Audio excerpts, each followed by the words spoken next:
Bienvenue sur votre chaîne, Les Terres Promises. Servir Dieu est une mission sacrée qui nécessite efforts et sacrifices énormes. À travers cette intervention, nous rendons hommage aux hommes de Dieu. Ensuite, nous parlerons de 10 prières que tous les hommes de Dieu doivent faire régulièrement. Restez jusqu'à la fin, et ensemble, nous allons faire des prières et des supplications en faveur des oints de Dieu. Si vous êtes un abonné, je vous salue et vous remercie d'être là. Si vous êtes un nouvel ami, je vous souhaite la bienvenue et vous invite à vous abonner et activer la cloche de notification pour être alerté de nos prochaines publications. Que Dieu vous bénisse. En effet, la prière est l'un des piliers fondamentaux de la vie chrétienne, et son importance est d'autant plus cruciale pour ceux qui ont été appelés à exercer un ministère. Un homme de Dieu, qu'il soit pasteur, évangéliste, enseignant ou tout autre servant du Seigneur, porte une responsabilité immense. Cette responsabilité est à la fois spirituelle, émotionnelle et parfois même physique, et elle exige une vigilance constante ainsi qu'une dépendance continue envers Dieu. Encore plus, le ministère chrétien est une vocation profondément sensible, car il implique la direction spirituelle des âmes, la proclamation de la vérité divine, et la confrontation aux défis spirituels et mondains. Ceux qui sont appelés à ce rôle se retrouvent souvent en première ligne dans la bataille spirituelle, interagissant avec les joies et les peines des membres de leur communauté, et affrontant les attaques directes de l'ennemi. Pourquoi pensons que les points de prière dont nous voulons parler sont importantes pour les hommes de Dieu et méritent une attention particulière ? 1. Pour la protection spirituelle, l'homme de Dieu est constamment exposé aux tentations et aux attaques spirituelles. La prière constitue une couverture divine contre les forces adverses et les influences négatives qui cherchent à dévier son chemin et à compromettre sa mission. L'homme de Dieu fait face aux démons, aux esprits humains et aux animaux féroces du monde des ténèbres. Dans 1 Samuel 17, versets 34 à 36, David dit à Saül, « Ton serviteur faisait paître les brebis de son père. Et quand un lion ou un ours venait en enlever une du troupeau, je courais après lui, je le frappais, et j'arrachais la brebis de sa gueule. S'il se dressait contre moi, je le saisissais par la gorge, je le frappais, et je le tuais. C'est ainsi que ton serviteur a terrassé le lion et l'ours, et il en sera du Philistin, de cet incirconcis, comme de l'un d'eux. » Ce passage nous montre les risques qu'un berger peut prendre pour la sécurité des brebis que le Seigneur lui a confiées. Que Dieu protège ses serviteurs. 2. Pour la sagesse et la guidance, face aux décisions complexes et aux défis quotidiens, la prière est essentielle pour recevoir la sagesse divine et la direction claire du Seigneur. L'homme de Dieu doit souvent prendre des décisions qui affectent la vie de nombreux individus, et la prière lui permet de discerner la volonté de Dieu et de guider son ministère avec discernement.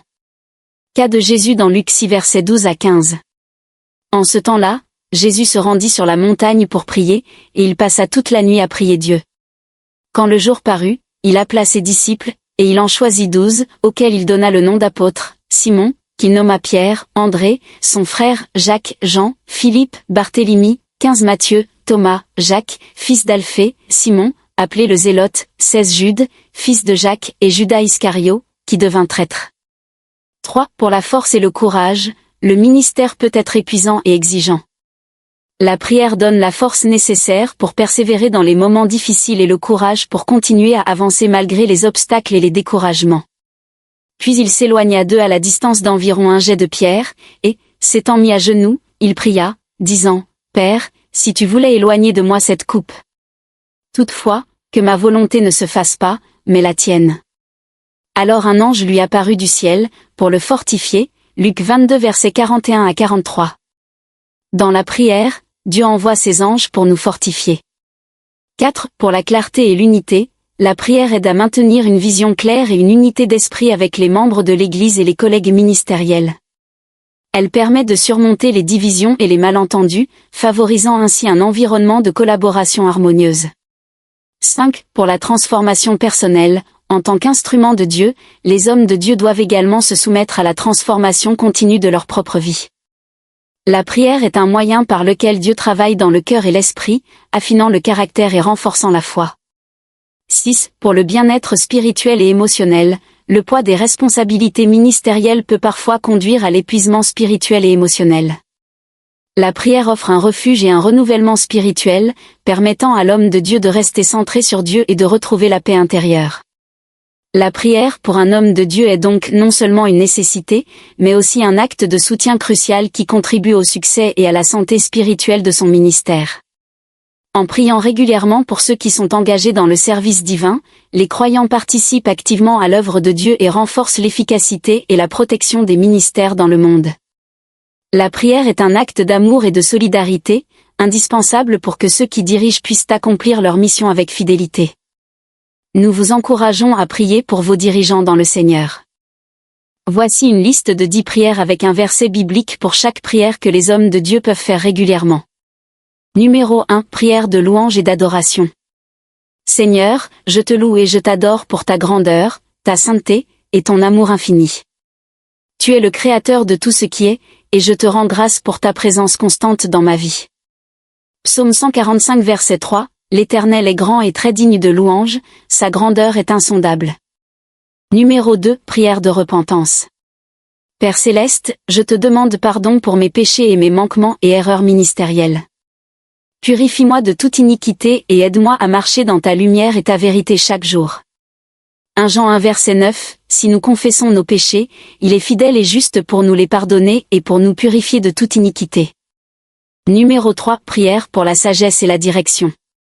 Seigneur, accorde-moi ta sagesse pour prendre des décisions qui te glorifient. Guide-moi dans chaque aspect de ma vie et de mon ministère, et donne-moi la clarté d'esprit pour discerner ta volonté. Jacques 1 verset 5, si l'un de vous manque de sagesse, qu'il la demande à Dieu, qui donne à tous libéralement et sans reproche, et elle lui sera donnée. Numéro 4. Prière pour la force et le courage. Dieu Tout-Puissant, donne-moi la force et le courage pour faire face aux défis de la vie et aux difficultés du ministère. Renforce ma foi et fais de moi un instrument de ta paix et de ta justice. Josué 1 verset 9, ne t'ai-je pas donné cet ordre, fortifie-toi et prends courage. Ne t'effraie pas et ne t'effraie pas, car l'Éternel, ton Dieu, est avec toi dans tout ce que tu entreprends. Numéro 5. Prière pour les autres. Seigneur, je te confie mes frères et sœurs en Christ. Bénis-les, protège-les, et accorde-leur ta paix et ta guidance. Que leur foi soit renforcée et que leur vie soit remplie de ta grâce. Éphésiens 6 verset 18, faites en tout temps par l'Esprit toutes sortes de prières et de supplications. Veillez à cela avec toute persévérance, en priant pour tous les saints. Numéro 6. Prière pour la protection. Père céleste, je te demande de protéger ma vie, ma famille, et mon ministère contre toute attaque du mal. Entoure-nous de ta protection divine et garde-nous sous ta précieuse garde. Psaume 121 versets 7 et 8. L'Éternel te gardera de tout mal, il gardera ton âme, l'Éternel gardera ton départ et ton arrivée, dès maintenant et à jamais. Numéro 7. Prière pour la transformation personnelle. Seigneur, transforme mon cœur et mon esprit pour qu'ils reflètent davantage l'image de ton Fils Jésus-Christ. Aide-moi à croître dans la foi, dans l'amour et dans la vertu. Romains 12 verset 2. Ne vous conformez pas à ce siècle, mais soyez transformés par le renouvellement de l'intelligence, afin que vous discerniez quelle est la volonté de Dieu, ce qui est bon, agréable et parfait. Numéro 8. Prière d'action de grâce continuelle. Merci, Seigneur, pour toutes les bénédictions que tu m'as accordées. Pour ta provision, ta protection, et ta miséricorde, je te rends grâce. Que ma vie soit un reflet de ta bonté et de ta générosité. 1 Thessaloniciens 5 verset 18. Rendez grâce en toutes choses, car c'est la volonté de Dieu en Christ Jésus pour vous. Numéro 9. Prière pour l'unité et la réconciliation. Père, aide-moi à promouvoir l'unité parmi tes enfants. Que je sois un agent de réconciliation et de paix dans toutes mes relations, et que ton amour unisse nos cœurs et nos esprits. Jean 17 verset 21. Pour que tous soient un, comme toi, Père, tu es en moi, et moi en toi, qu'ils soient aussi en nous, pour que le monde croie que tu m'as envoyé. 10. Prière pour le ministère. Seigneur, je te demande de bénir mon ministère et de le diriger selon ta volonté. Que mes efforts soient fructueux pour ta gloire, et que chaque action et chaque parole soient guidées par ton esprit. 1 Pierre 4 verset 10, que chacun de vous mette au service des autres le don qu'il a reçu, comme un bon administrateur de la grâce multiforme de Dieu. Ces prières et versets peuvent guider les hommes de Dieu dans leur vie spirituelle quotidienne et leur ministère, en les aidant à rester connectés avec Dieu et à marcher selon ses voies. Si vous êtes un homme de Dieu et vous lisez cette vidéo, que Dieu vous bénisse et vous fortifie. Si vous êtes infidèle, profitez de l'occasion pour prier pour votre pasteur ou leader spirituel. Il a besoin de vos prières. L'âme bienfaisante sera rassasiée, celui qui arrose sera lui-même arrosé. Abonnez-vous et laissez en commentaire, que Dieu se souvienne favorablement de mon pasteur. Dans une prochaine vidéo, je parlais de comment prier efficacement pour son pasteur. Vous ne manquerez pas de récompense. Que Dieu vous bénisse abondamment.